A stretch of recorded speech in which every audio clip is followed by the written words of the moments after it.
अस्सलाम वालेकुम रहमतुल्लाहि व बरकातुहू। तो अपनी लास्ट वीडियो में हम डिस्कस कर रहे थे कि अपनी रियल सेल्फ बनना ज़रूरी क्यों है और किस तरह से हमें ये सेल्फ बनने में मदद मिल सकती है।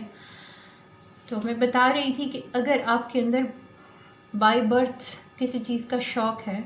या आपके अंदर टैलेंट्स मौजूद हैं, हो सकता है आपको वो टैलेंट्स पता हो सकता है अभी ना भी पता हो। हम इस पर भी बात करेंगे कि आप उन टैलेंट्स को किस तरह से मालूम कर सकते हैं, किस तरह से उनका पता चला सकते हैं। लेकिन फ़िलहाल हमारा टॉपिक ये है कि मुझे बताएं कि आपके अंदर जो सलाहियतें और शौक़ मौजूद हैं वो आपने अगर ख़ुद प्लेस नहीं किए थे तो फिर वो कहाँ से आ गया आपके अंदर।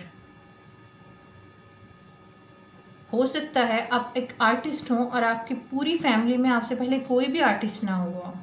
हो सकता है आप साइंटिस्ट हों, आपके ख़ानदान में आपसे पहले कोई भी साइंटिस्ट ना हुआ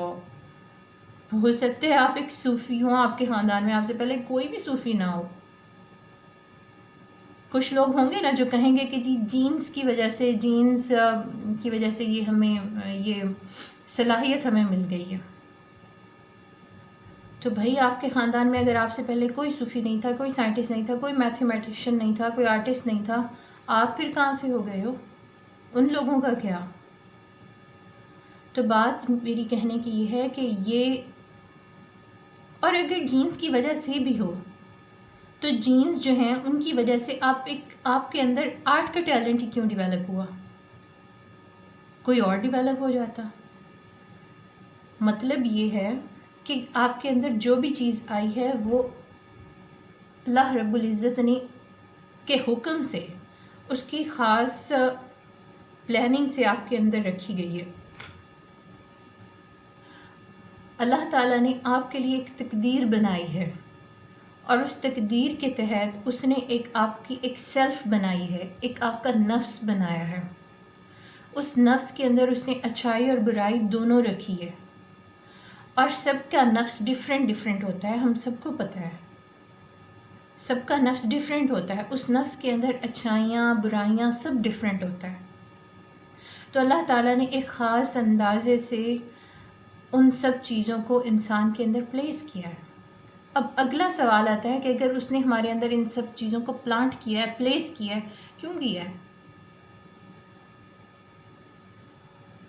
भाई उसने इस्तेमाल के लिए किया है। अगर आपको कोई चीज़, अच्छी चीज़ आपको कोई गिफ्ट करता है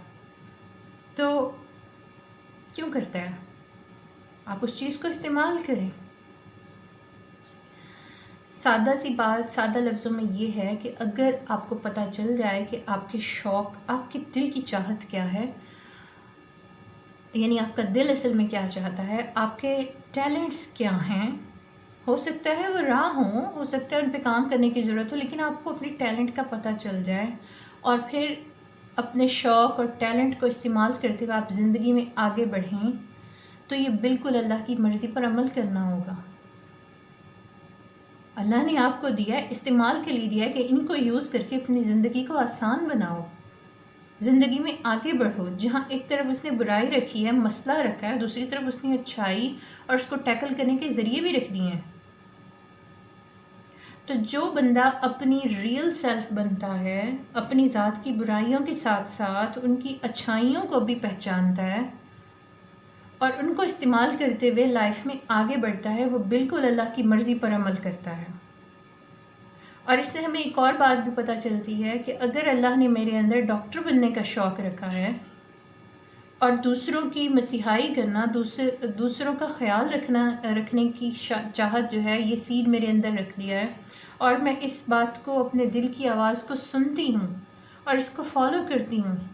तो यकीनन इसका मतलब ये है कि ये वो रास्ता है जो मेरे लिए अल्लाह की पसंद का है। यहाँ ये सारी बात मैंने अल्लाह की पसंद वाली क्यों की, इसलिए कि लोग कंफ्यूज हो जाते हैं कि जी पता नहीं, मुझे नहीं समझ में आ रहा कि मैं इस रास्ते पे जा रही हूँ। ख़ास तौर पे वो लोग जो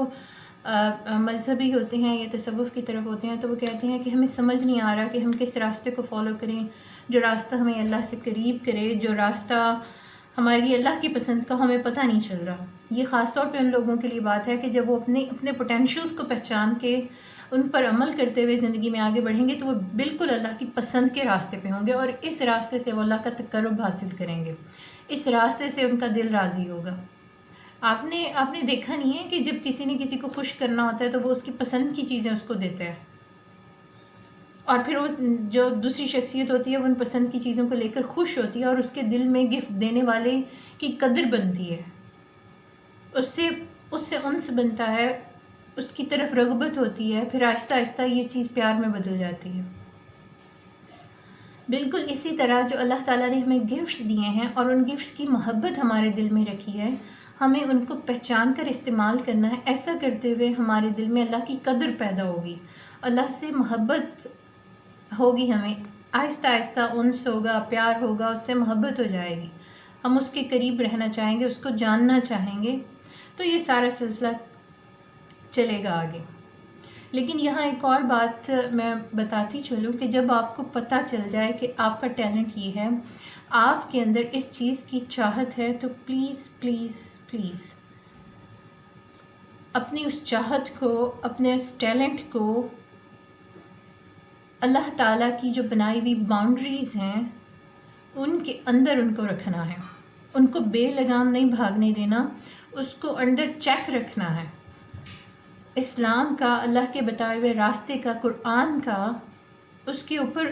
کنٹرول رکھنا ہے۔ اللہ نے اسی لیے تو ہمیں قرآن دیا ہے نا، جو ہمیں فارمولاز بتاتا ہے، مینول دیا ہے کہ کس طرح سے ہم نے لائف گزارنی ہے، خود کو چیکس میں رکھنا ہے۔ تو خود کو اللہ تعالیٰ کی جو ہے وہ چاہت کے، اس کی پسند کے دائروں کے اندر رکھیں گے تو ہم انشاءاللہ سیفلی اپنے مقصد کو حاصل کر لیں گے۔ کیونکہ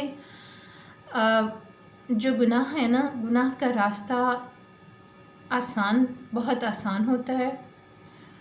اس میں بہت مزہ ہوتا ہے، فوری مزہ، فوری رزلٹ ملتا ہے۔ کوئی گناہ کے کاموں میں فوری لذت ہوتی ہے، فوری سکون ہوتا ہے، فوری مثلا آپ گانا سنو تو آپ کو لگتا ہے ساری ٹینشن ریلیز ہو گئی، دوسری طرف آپ قرآن پاک سنو تو پتہ نہیں آپ کو کتنا لمبا عرصہ سننا پڑے گا اپنی اپنی کیفیت کے حساب سے، تو تب جا کے آپ کو تھوڑا سکون محسوس ہوگا۔ تو گناہ کے کام آسان ہوتا ہے، اس میں لذت بہت ہوتی ہے، اس کو کرنا مطلب آسان ہوتا ہے۔ تو انسان جو ہے نا، چاہے اپنے ٹیلنٹ کو دریافت کر بھی لے، اپنے شوق کو دریافت کر بھی لے، تو کہیں وہ یہ نہ ہو کہ وہ گناہ کے راستوں پہ پھر چل پڑے، بلکہ اس کو دھیان میں رہتے ہوئے اللہ کے جو اصول اور قوانین ہیں ان کے تحت اپنے جو دیے ہوئے گفٹس ہیں اللہ کی طرف سے، ان کو استعمال کرنا ہے، اور یہ راستہ بالکل اس انسان کو کامیابی کی طرف لے کر جائے گا اور اللہ کے قرب کی طرف لے کر جائے گا۔ تو آئی ہوپ آپ کو میری بات سمجھ میں آ گئی ہوگی کہ ریئل سیلف بننا کیوں ضروری ہے، اور ریئل سیلف بننے کے لیے سب سے پہلا کام ہمیں کیا کرنا ہے، سچے بننا ہے خود کے ساتھ، اور پھر ہمیں کیا کرنا ہے، ہمیں اپنے دل کی آواز کو سننا ہے، اور پھر دل کی آواز کو جب ہم سنیں گے تو ہمیں اپنے پوٹینشیلز کا پتہ چلے گا، برائیوں کا بھی پتہ چلے گا، پھر ہمیں ایمانداری سے برائیوں پر بھی کام کرنا ہے اور پوٹینشیلز پر بھی، اور دونوں پر کام کرتے ہوئے ہمیں کیا کرنا ہے، ہمیں اللہ کی حدود کے اندر رہنا ہے، ان کو کبھی کراس نہیں کرنا، اور گناہ سے چکنا رہنا ہے، کیونکہ وہ ذائقے دار ہوتا ہے، کیونکہ اس میں فوری رزلٹ ہوتا ہے اور اس کو کرنا آسان ہوتا ہے، تو اس کی طرف نہیں جانا، بالکل بھی نہیں جانا، اپنے آپ کو پروٹیکٹ کرنا ہے، حفاظت سے رکھنا ہے۔ ہم اللہ کے بندے ہیں، ہمیں ایک دن اسی کی طرف واپس لوٹنا ہے، اور ہمیں قلب سلیم کے ساتھ اس کی طرف لوٹنا ہے، نفس مطمئنہ لے کر اللہ کی طرف جانا ہے۔ Always remember this and take care of yourself. السلام علیکم۔